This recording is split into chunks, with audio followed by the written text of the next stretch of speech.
ඉතින් දැන් විවිධ ශාස්ත්‍රයන්ට ආවේනික වුණ තත්ත්ව සහතිකයන් තියෙනවා. එතකොට මේ ටෙම්පර්ඩ් ග්ලාස් නිෂ්පාදනයේදී භාවිතා කරන තත්ත්ව සහතික ගැනත් අපි කතා කරොත් ඔව් ඇත්තටම අන්තර්ජාතිකව පිළිගත් තත්ත්ව සහතිකයන් ගණනාවක් තියෙනවා. මෙතනදී මූලිකව සලකා බලන ASTM ඒ කියන්නේ American national testing and material කියන ස්ටෑන්ඩඩ් එක. ඒකෙදි සලකන්නේ කොයිතරම් පීඩනයකට ඉම්පැක්ට් එකට ඔරොත්තු දෙනවද කියලා වීදුරු ටෙම්පර්ඩ් වීදුරු ඔරොත්තු දෙනවද කියලා.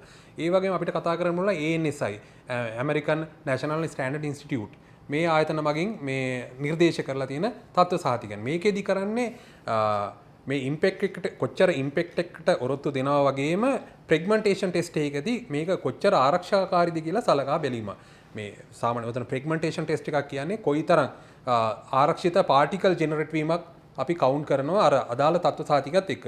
ඊළඟට ගන්න පුළුවන් යුරෝපියන් ස්ටෑන්ඩඩ් එක. යුරෝපියන් ස්ටෑන්ඩඩ් එකේදී අර ඉහළ කතා කරපු තත්ත්ව සහතිකයන්ට වඩා එතනදී කතා කරන්නේ මේන්ලි ෆ්‍රැග්මන්ටේෂන් ටෙස්ට් එකක් ගැන විතරයි. මෙතනදී ඒ කවුන්ට් කරන පීසස් ගැන සලකලා අදාළ තත්ත්ව සහතිකයත් එක්ක ගලපලා තීරණයක් ගන්න මේක කොයිතරම් ආරක්ෂාකාරීද කියලා. ඉතින් මේ වගේ තත්ත්ව සහතිකයන් ගණනාවක් තියෙන. අතන මේන්ලි ලෝකේම පුරාම පාවිච්චි කරන්නේ මෙන්න මේ වගේ තත්ත්ව සහතිකයන්.